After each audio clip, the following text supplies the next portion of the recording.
Bago tayo mag-umpisa, baka pwede nyong i-like ang video na to. Malaking bagay ang like sa aming mga content creators. Maraming salamat po.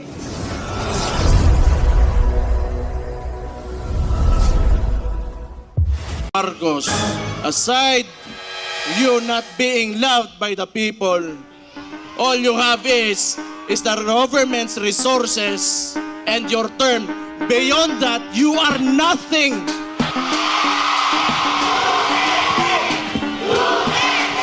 TDS, rise up and let the world feel your power. Ito yung presidente nyo napakagaling. O, pakinggan natin itong presidente nyo napakagaling at talagang proud na proud siya at miniting daw niya at napagtantaw na nila kung ano ang dahilan kung bakit nagkakaroon ng baha dahil daw sa dami ng tubig. Ayop! Tapos lang namin yung briefing tungkol sa flooding situation sa Region 3 at talagang ramdam na napakabigat ang ulan at napakarami ang bumagsak na tubig. Kaya Yun ang pinakadahilan niya kung bakit nabaha. Bumaha, dami daw pumatak na tubig. Natural. Kaya nga baha eh. Alam naman ang pumatak, apoy. Tapos nagbaha. Abay, magtaka ka dun. Galing talaga ng presidente ninyo. Ayop. Diba? na-overwhelm lahat ng mga ating mga flood control na flood management program. Ang problema, kitang-kita, siyempre alam naman natin na marami sa halimbawa sa Bulacan na mga flood control na hindi naman nagawa kaya nagkakaganto. Ngunit kailangan din natin maunawaan na hindi lang dahil sa problema ng flood control project, kung hindi pati na sa lakas talaga ng ulan na hindi pa natin nakita sa kasaysayan ng Pilipinas. Ito ay ang naging resulta ng climate change. Kailangan maunawaan din ng tao. Yun. Dapat maunawaan ng tao na hindi talaga nila kasalanan. Kung hindi dahil sa ulan, sa dami ng tubig, climate change, yan ang lahat ng dahilan kung bakit nagkakaroon ng baha. Hindi kasalanan ng gobyerno. Payag kayo doon? Payag kayo mga kababayan, hindi kasalanan ng gobyerno? Yung climate change ay talagang nandito na at nandyan tayo naapektuhan.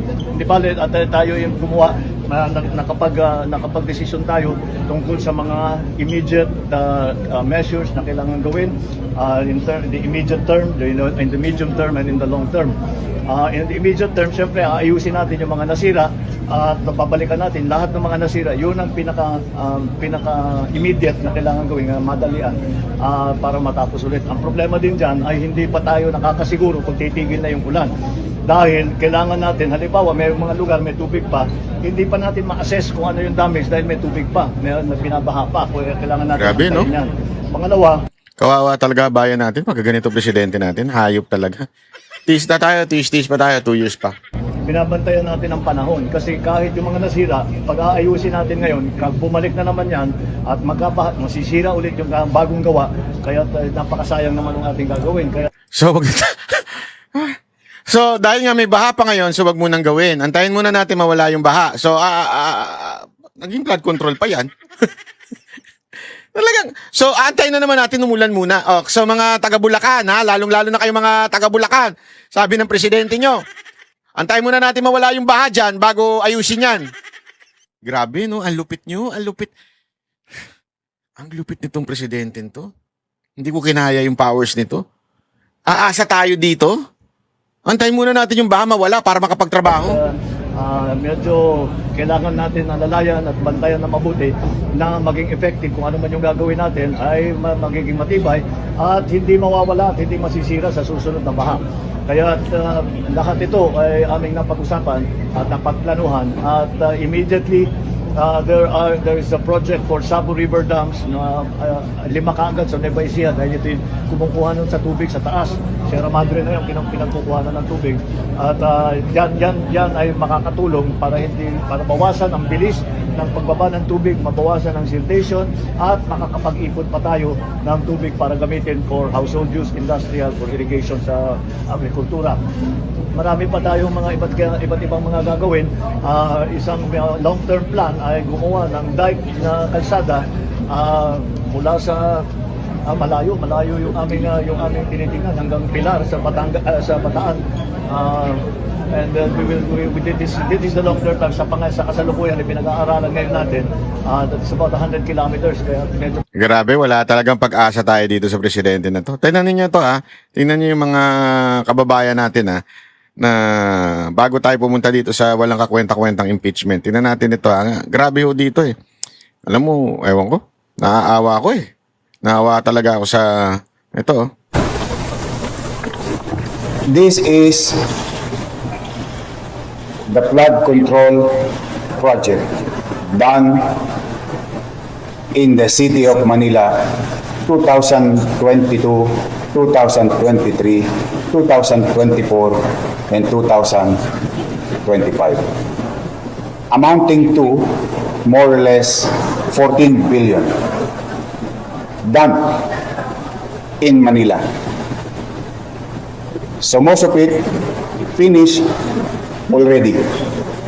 Bumaha ng pondo sa Maynila, bumaha pa rin sa Maynila. Ayan ha. Actually, bagong upload lang ito sa isang channel. Pero hindi ko alam kung bago itong video na ito o luma ito. Pero gayon pa man, the fact remains, di ba? Yung fact na bumaha ng pondo sa Maynila. Ang tanong, bakit bumaha pa rin sa Maynila? Kung yung lahat ng pondo na yan ay talagang nagamit sa Maynila, bakit bumaha pa rin sa Maynila? Ibig sabihin, may kumatkong. Merong maletang inuwi sa bahay. Yun ang masama doon. Now, itong lahat ng ito ay walang permit sa lungsod. Yes, we are investigating them. And they are also being investigated by the Office of the President. But that I think luma na ito eh. Pero maganda itong makita natin. Dahil yung mga madadaldal dyan sa kamera, si Chua, Maynila yan. Si False Prophet Benny Abante, Maynila din yan. At saka yung isang nagsimula nung impeachment o investigation, yung mukhang, ewan ko kung ano bang tawag mo doon sa itsura noon. Nakakalimutan ko na eh. Pangit na nga yung mukha. Pangit pa yung pangalan. Kaya nakalimutan ko is na the eh. thing of the past. Sad to say, ulitin ko, bumaha ng pondo sa flood control sa Manila, amounting to 14 billion, and yet the people of Manila and those people studying, working, doing business, going in and out of Manila continue to suffer with the flooding.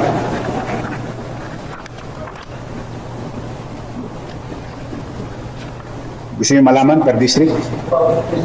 Ayan, Per no, district? sige, tingnan na natin. Ayon kay Yorme. Yun na lang.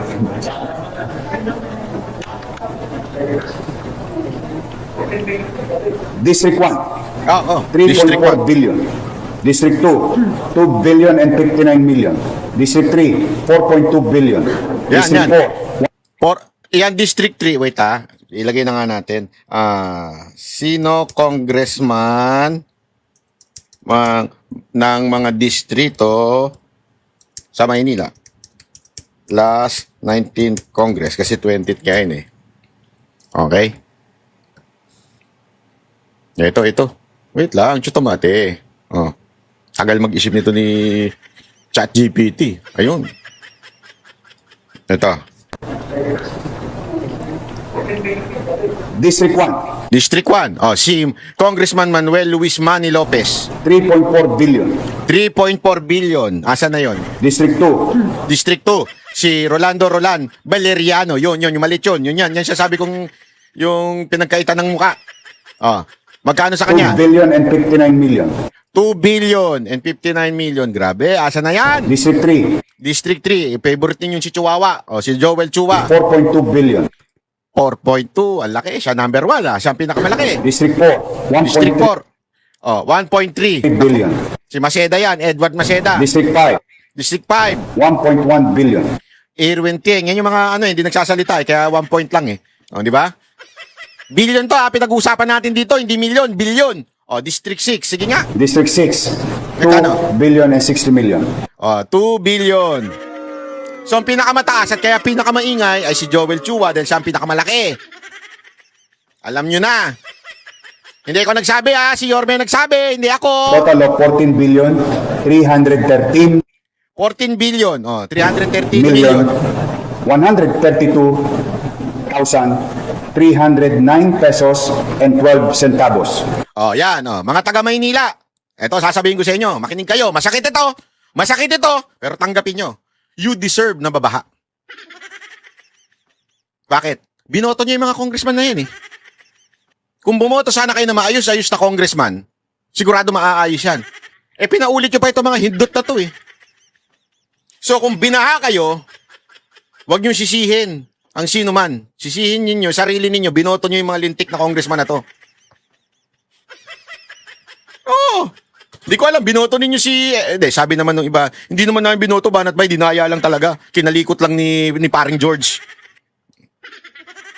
Kung sana malaki-laki lamang, hindi na sana nakalikot. Hindi ko sure kung kinalikot yan. Wala akong, yan ang kwento-kwento lang ng mga taga Maynila. Binoto naman namin si Apple eh. Si Apple, si Congressman Apple. Di naman namin binoto yun si Chua eh. Kaya nga lit lang ng lamang eh. Si Apple niya ito naman talaga binoto namin eh. Kasi alam namin talagang may malasakit yun. Tsaka lahat ng bata ni Yorme, yun talagang binoto namin eh.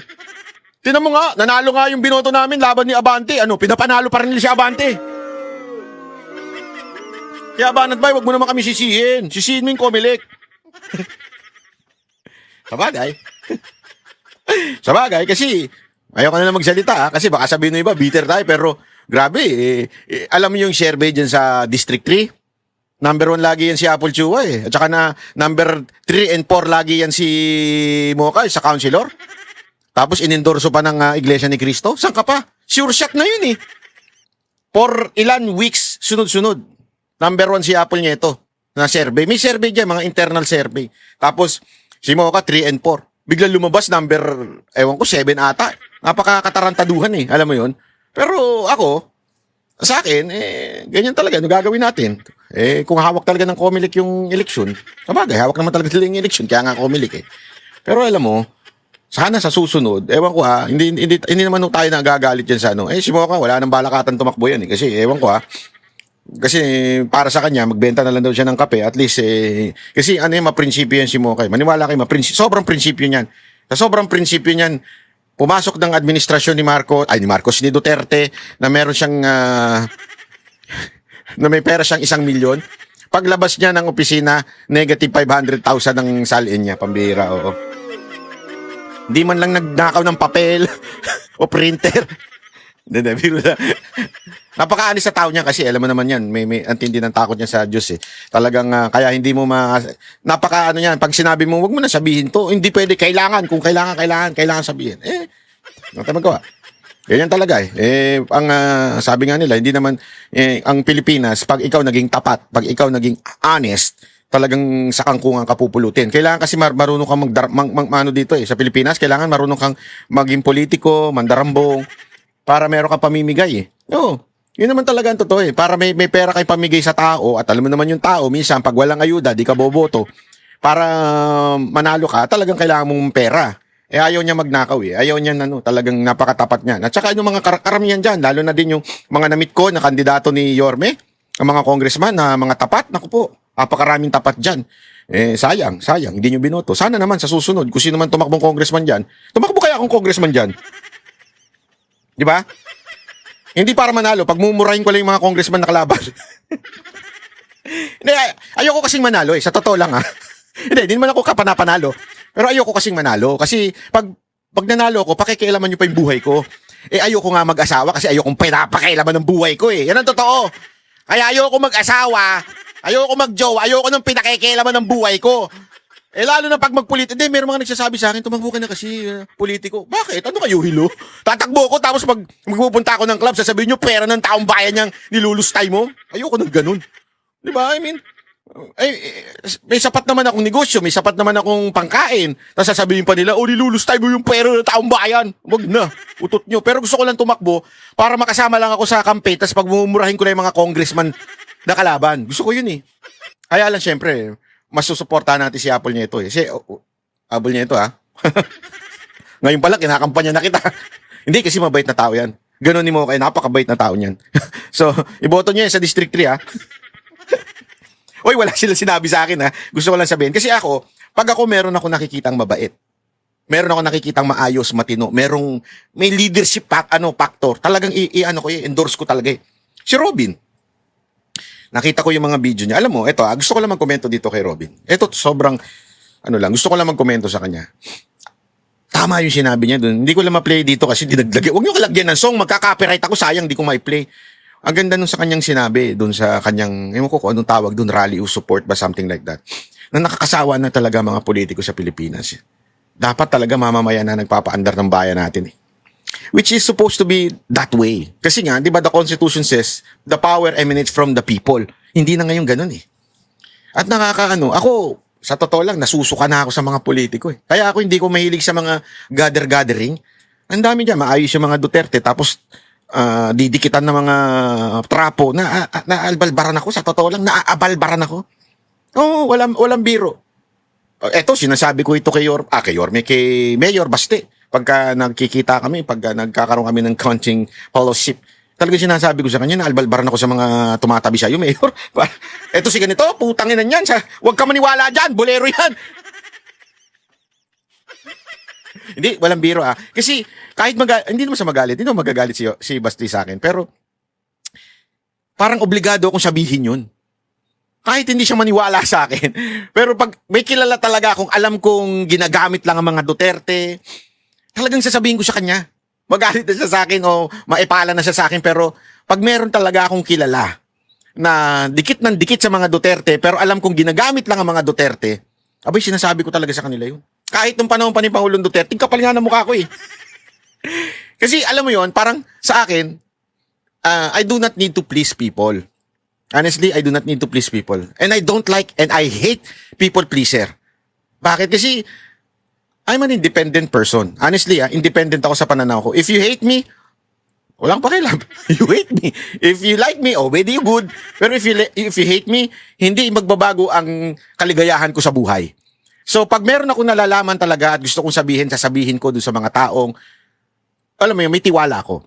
Kaya isa sa mga sinasabi ko laging paulit-ulit kay Mayor Baste na alam mo, Mayor, kung ikaw man ay tatakbong presidente, sabi ko sa kanya, kunwari in the future, o kaya naman, kunwari, ma-impeach si BP Sara Duterte at siya ang tatakbong presidente. Sabi ko, pwede ba pakipili naman si Senator Robin bilang vice president mo? Kasi, this country, lubog na. Sagad na. As in, sagad na tayo sa kawalangyaan. Sagad na tayo. Alam mo, minsan tumatawid ako Hindi sa BGC, hindi ko nasasabihin ko saan. Tumatawid ako. Tapos, pedestrian Tapos talagang, pagtawid mo, alam mo yun, tumigil na yung iba. May mga uuna pa sa'yo. Sabi ko nga, galit din, nainis ako. Hindi dahil sa hindi ako pinagbigyan. Kaya lang, dito mo kasi makikita, because of corruption, because of culture of corruption in the Philippines, ganito tayo pagdating sa batas. We do not respect laws. Wala na tayong courtesy sa bawat isa.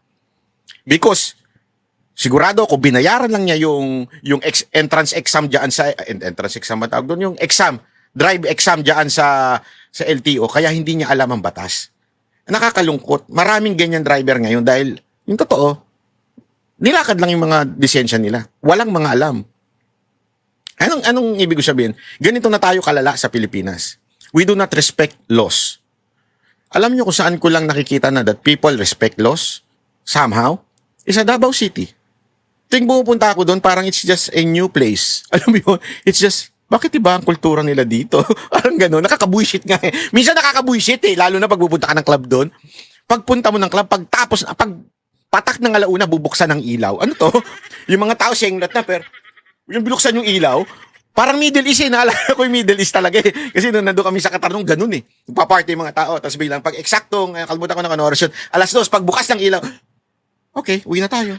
Bye-bye. Thank you, bye-bye na. Parang ganun Alam mo yung bakit? Sa higpit ng patakaran. Mga nagyoyosi, mga nagve-vape, talagang nandun sila, nagsisiksikan doon sa mainit na lugar. Kasi nga, sinasadya yun dati ng LGU daw para i-discourage ang paninigarilyo. Di ba? Tapos yung street nila, kailangan walkable. Alam mo yung kailangan talaga malalakaran ng tao kasi in-encourage doon yung mga tao maglakad, 'di ba?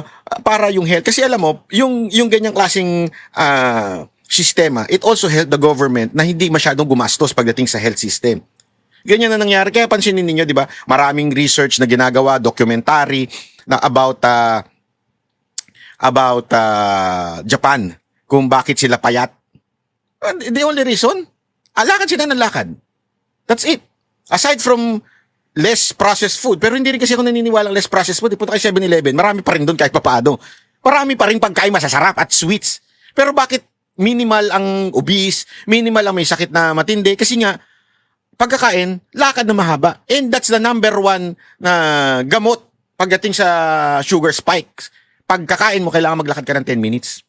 Doon, hindi lang 10 minutes ang lalakarin mo. Normal sa kanila maglakad. Kaya nga pag nandun, ang biru-biruan doon, ilan na steps na nagawa mo? Siguradong lalagpas ka ng 10,000 steps sa Japan everyday. Smatic yun. Yung iba, ako nga, umaabot pa ako ng 20,000, kalalakad-lakad ko eh. No choice eh. Hindi maglakad na maglakad eh. Di ba? Ganun. So, anong ibig ko sabihin, mga kababayan? Alam mo, katulad nito ni Robin, sabi ko nga, ito yung mga radikal na tao na sana mabigyan ng pagkakataon na gumawa ng radikal na pagbabago sa bayan natin. I hope someday he will be a good leader. Alam mo, yan yung mga, ako kasi hindi ako nag-endorse dahil kaibigan ko, kakilala ko Hindi. I don't care. Dami ko kilala dyan, hindi ko mini-endorse. Diba? Ako, halimbawa, si Pastor Kibuloy, hindi ko naman ini-endorse yan porket nasa SMNI ako. It's because kita ko, as a matter of fact, ito, as a matter of fact, sabihin, fact check to fact check. Merong siyang ginawa. Alam mo, actually, nakita na namin po yung, yung kingdom. Nakita na namin sa loob. Pati yung mga visual, yung lights, LED. Oh my golly, mapapapraise the Lord kay. Alam mo yung, really? Really? Alam mo, ang dami ko na kasing church na sinalihan. Honestly. Most of them, lahat sila may building project. Lahat sila may building na pinapanalangin. Ang mga nakita ko lang at isang na-amaze ako is, aside from the KOJC, yung CCF, di ba? Kasi ang ganda ng building din doon. Talagang tumayo din. The rest, puro kolekta lang ng kolekta. Sorry to say, that's the truth eh. Pero itong KOJC pa, isa pang amazing ito. Alam mo, walang binatbat ang kahit na anong lugar na nakita ko.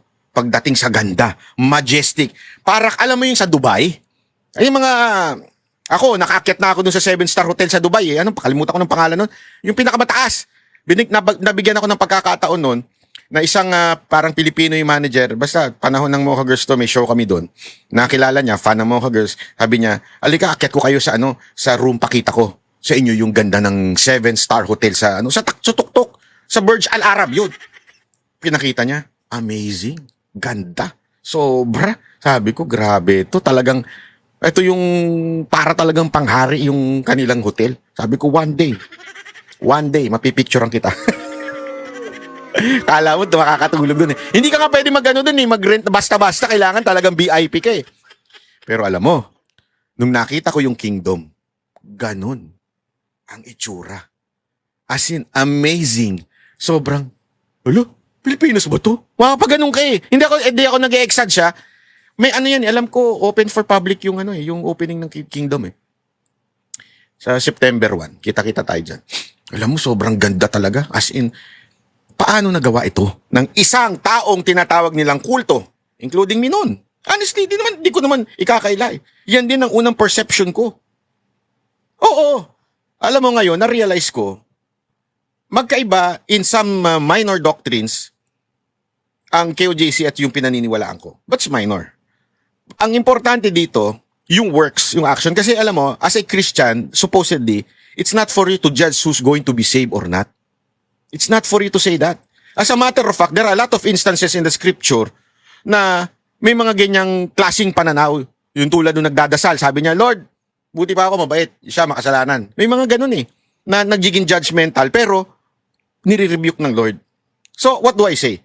Ako, it's not for me to judge if totoo ba ang KOJC o hindi totoo, sila pastor, pagdating sa pananampalataya. It's not me for me to judge kung sino maliligtas o hindi. Pero isa ang bagay na sigurado ako. They have fruits. Eto yun. Alam mo, madaling dumaldal, madaling maging mapangako, mabulaklak ang salita, pero pagdating sa gawa, nga. Alam mo, eto, pag nakita mo, paano nangyari to? Yun ang natanong mo. Anong meron? Nakapulot ba talaga sila ng ginto at nakagawa sila ng ganito? Kasi yan yung chismis nila Torre. Yung may nakuha daw ginto, kaya ang yaman-yaman ng KOJC. Hindi nila kasi maintindihan yung, sabi nga nila, ang term nila dito is kingdom economy. Hindi kasi nila maintindihan yung acts. Wherein, doon, ang mga Christian nagsasama-sama ng kanilang kinikita sa trabaho, pinagsasama-sama nila para sa gawain ng Diyos. Yun yung prinsipyo na meron itong KOJC. Na minsan, iniisip ng iba, bakit ganun? Kulto ba to? Kung kulto pala yun, kulto rin yung mga apostles noon. Kasi may namatay pa nga noon, bakit hindi siya nagsabi ng totoo? Kunwari, ang kinita niya 10,000, halimbawa lang to pero meron nito sa Bible, hindi ko lang sigurado yung exact amount. Pero meron sa Bible na 10,000 yung kinita, ang ibinigay 8,000, matik na matay. So kung kulto pala itong, dahil sa ganun nilang prinsipyo, kulto rin ba yun nandun? Nasa Acts? Hindi. They just applied kung ano yung naandoon. So ano ibig sabihin? Sana, someday, magkaroon tayo ng mga ganitong klaseng leader, katulad din ni Pastor Kibuloy. It's not, if you do not want to believe that he is the appointed son of God, so be it. I don't care. That's not my point here. My point here, sigurado ko na pag may hinawakang pera si Pastor, yung pera na yon, kahit piso, nakasulat kung saan mapupunta. Sigurado ko because sa kanila, they do not tolerate corruption. Wala silang tinotolerate na corruption. Every penny counts. At they have a good system wherein nakaka-create sila ng mga magaganda. Look at the prayer mountain, the glory mountain, and this kingdom. It only speaks that the leader of this particular group is not a corrupt person. Kaya ako din gusto si Robin kasi ganun din. Oo, ibintang nyo na lahat. Bobo, tanga, hindi nakulong. Pero one thing is for sure, sabi nga, pagdating sa corruption, zero. Wala siyang corruption. Ganun din dito kay Pastor Kibuloy. Oo, yung totoo. Ngayon, pag-usapan natin yung lintik na impeachment. Wala kasing kwenta eh. Ganito, bigyan ko na lang kayo ng summary Sa totoo lang, walang kwenta impeachment. Honestly, walang kwenta. Eto, si Acosta, in summary na to si Acosta, Gina Acosta, yung babae medyo matanda, ay matanda talaga, nanay, siya yung SDO, yung Disbursement Officer. Sa bawat department, sa gobyerno, merong SDO. Siya yung kumukuha ng pera at nagdi-disburse ng pera pondo nung departamento na yon. Siya yung in charge. Ngayon, inassign ni VP Sara Duterte etong si La Chica, Kernel La Chica, membro ito ng AFP. Siya ang pinuno ng Office of the Vice President Security Group, o OVP Security Group. Siya ang pinuno nun, at dahil nga siya ang pinuno nun, doon inatang sa kanya yung responsibilidad ng confidential funds. Si Acosta ibinigay kay La Chica, Kernel La Chica, yung confidential funds. Ngayon, yan ang paulit-ulit na tinatanong ng mga lintik na mga senador. Bakit mo binigay kay... Siyempre, sasagot niya, siyempre kasi po siya po ang sabi ng aking boss, sinabik niya na ito ang taong in charge sa confidential funds. Ulit-ulit, yun lang. Wala na kayong dapat malaman doon, yun lang. So, sino nagsabi sa'yo? Si VP Sara Duterte. Chinek mo ba kung saan ginastos? Ang sagot nila, Chika, hindi pa pwede kasi confidential funds. That's it. So, pilit silang paulit-ulit. Tapos, nagagalit sila kung paulit-ulit ang sagot nila, Chika, ay ni Gina Acosta. Gago pala kayong mga senador, paulit-ulit yung tanong ninyo, siyempre paulit-ulit ang sagot. Mantakin mo kung hindi paulit-ulit ang sagot ni Acosta, di sinungaling siya. Kasi nga, paulit-ulit ang tanong nyo, di siyempre sasagutin niya rin kayo ng paulit-ulit. Ano kayo, tanga? Gusto nyo, 1 plus 1 is equals to 2. Ang sagot niya 2, di ba? Tapos nung nagtanong ni isang senador, 1 plus 1, gusto nyo equals to 3? Ano katangahan yun? Siyempre paulit-ulit. Hindi, kaya nga alam mo, meron ako ipapakita sa inyo. Napaka-importante nito. Ayan. Eto. Ang ganda nitong balitan to sa Daily Guardian. Escudero, top senator judge rating. Siya ang pinagkakatiwalaan. Alam nyo kung bakit? Bakit hindi yung mga nasa minority? Kasi siyempre, may impression yung mga ibang Pilipino. Pag nasa majority ka, ikukonvict mo si VP Sara Duterte. Pag nasa minority ka, malamang, ipapawalang sala mo si VP Sara Duterte. Pero alam mo, ito si Escudero, na-handle niya ng tama. Kasi, he is objective. Pag may mali talaga itong mga prosecution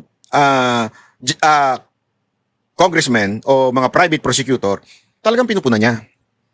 At pag may mali rin yung defense, pinupunan niya rin. At yung witness, magalang niyang kino-cross-examine. Hindi katulad nung itong si Raffy Tulfo. Alam mo, disclaimer lang Ito po, noon, marami po tayong, kahit nung panahon, kasi di ba mga Duterte yan supposedly noon, na mga tulpo. So, nakilala namin, nakasama, eto, disclaimer lang, nakasama rin namin yan na nag-endorse ng Robust nun. May commercial na ginawa nakasama mo guys, kasama si Mocha nun. So, hindi ko pwedeng hindi sabihin sa inyo na hindi ko kakilala. Maaring hindi niya ako natatandaan, maaring hindi niya ako, pero ilang beses ko nang, at ang dami naming common friends. Okay? Kaya kung medyo bastos ang approach ni Raffy Tulfo, ako hindi ko siya babastusin. Pero ito lang masasabi ko sa Senator Raffy. Konting galang naman po. Wala po kayo sa TV station o programa ninyong, kung ano man yung programa ninyo. Matuto naman po kayong gumalang ng witness. Hindi po ito hindi po ito hearing. Sa hearing, sige, umasal ka ng ganyan kung gusto mo, hari ka dun. Pero ito, hindi po ito hearing. So, wag po naman sana nating tawagin, lalong-lalo na ako kasi nanay po ito Di ba? Ako natatawagin niyang stupido o stupid because parang sumusunod sa boss. Natural, sumunod sa boss. Alam mo yan. Kasi ikaw nga, dami mong pinapagalitan ng mga empleyado mo. Napapanood ko yung mga behind the scene ninyo. Marami kang napapagalitan pag hindi nagpe-prepare na maayos yung mga gawain. Which is, again, it is your right as the boss na pagalitan pag hindi tama yung ginagawa. Ngayon, sasabihin mo dito kay Acosta na stupid siya dahil sumusunod siya sa boss niya. Medyo out yun, sir. Sana po, medyo naman po kayo, medyo umayos-ayos naman kayo ng ugali nyo dyan pagdating sa ganyan. Medyo bastos, sir Sorry to say, medyo bastos. Hindi magandang ganyan ng klase ng... Ang hindi ko nga magets, yung kabastusan ni Senator Raffy Tulfo, hindi pinupunan ng mga nagagalit noon kay PRRD dahil bastos ang bibig. Di ba hypocrisy? Double standard Di ba? Ito, grabe yung ipahiya yung witness. Sabi ko, kung ako yung anak ng witness, kuwari nanay ko yun, baka lumusob ako dyan Hindi para saktan si Senator Raffy, pero pagsabihan mo na, sir, respetuhin nyo naman yung nanay ko. Pwede nyo naman sabihin mali Pero pwede ba respetuhin nyo naman? Huwag nyo naman tawaging stupid. Wala ho ba kayong nanay? Is this how you treat girls in your life? I mean girls, asawa, anak, ganun ba? Hindi, di ba? Sabi nga na iba, mapagmahal kayo sa mga babae.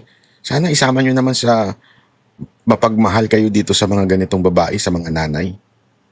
Medyo masakit po, sir. Hindi maganda para sa mga anak ni Ma'am Gina Acosta na marinig yan sa isang senador na tawaging stupid. Remember hindi ho siya akusado. Witness po siya. Pinresentang witness po siya ng prosecution tas gaganyanin nyo dyan. Pero alam mo, buti na lang din talaga ang presiding officer ay walang iba kundi si Chis Escudero. Kasi kung sigat siya yan, wow, pambira, wala nang ang utak. Sunod-sunuran pa. Hindi totoo At least ito si Chis Escudero, alam natin hindi ito maka-Duterte Diba? Sinabi niya pa nga yan hindi ako Duterte never ako naging Duterte.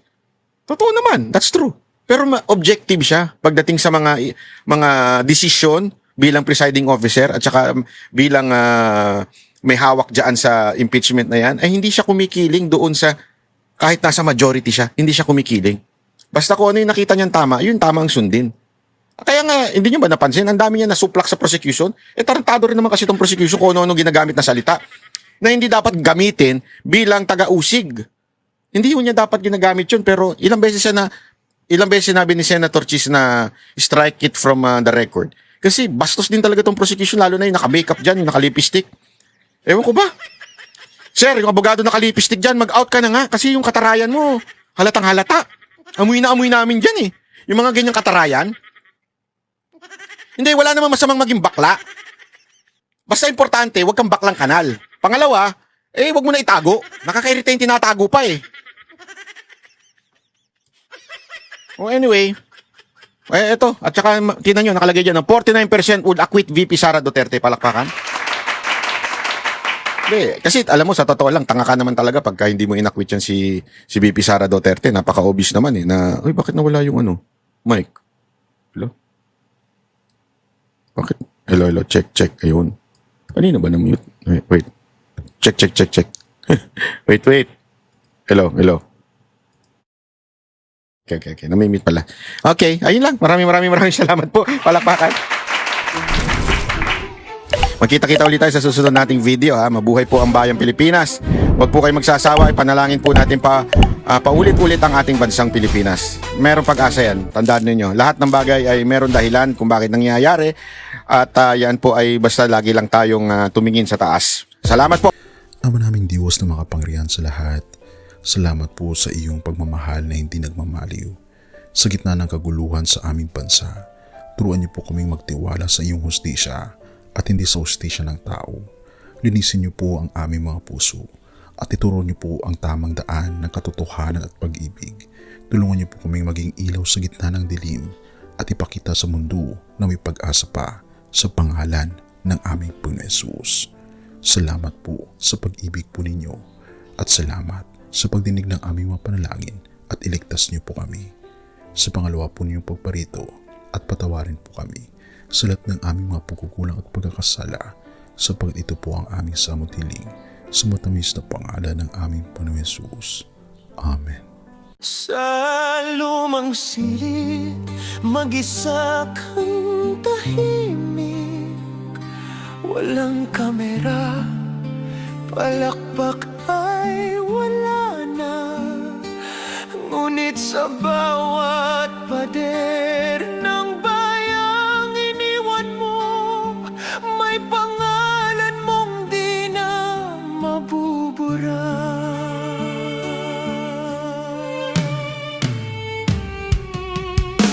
Minsan kang naging balikat ng mahihina, kalaban ng takot, kakampi ng masa. Di mo man laging nasabi ang tama, pinili mong ipaglaban ang madla. Hindi ka sakdal gaya naming lahat, pero tumindi ka nang walang pag-atras.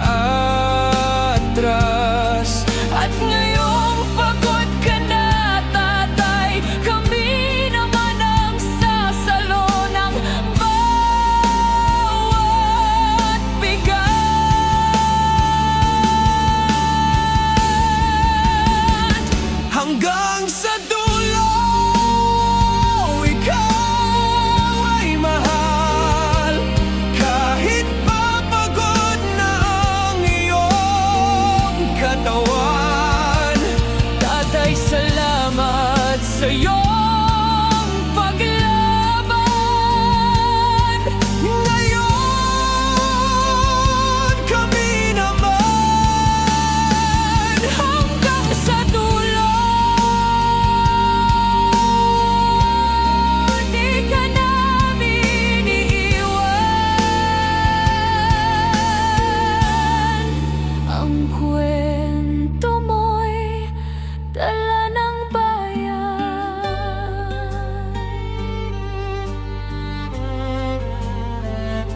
tahimik ka na sa mga batikos. Wala nang tugon, wala nang galit, pero sa mata ng mga maralita, naroon pa rin ang tapat mong alaala. Marami mang di nakaintindi, marami pa rin ang di nakakalimot. At ngayong wala ka ng kapangyarihan, tatay, Ang magtatanggol sa'yo ay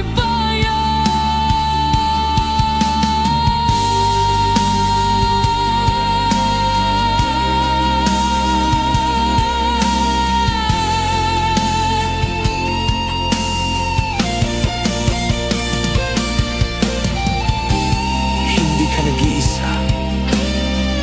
Kahit ngayon.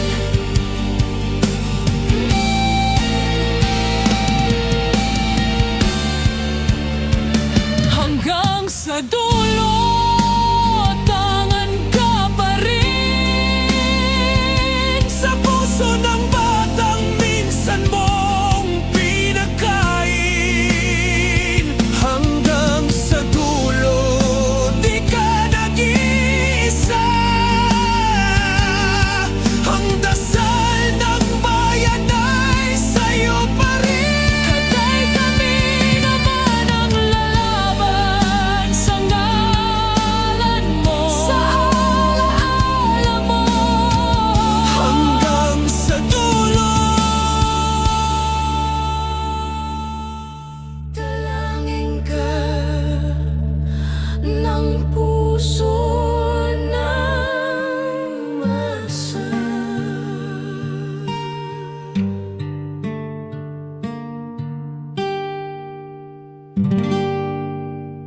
At yun na nga mga kababayan, ano na ang masasabi mo? Kung mayroon kayong hinaing at komento patungkol sa balitang ito, please comment down below. Pag-uusapan natin yan sa comment section. At kung nagustuhan nyo ang video, ay huwag kalimutang mag-like at i-share na din para mas marami pang makaalam at umabot ito sa marami sa ating mga kababayan.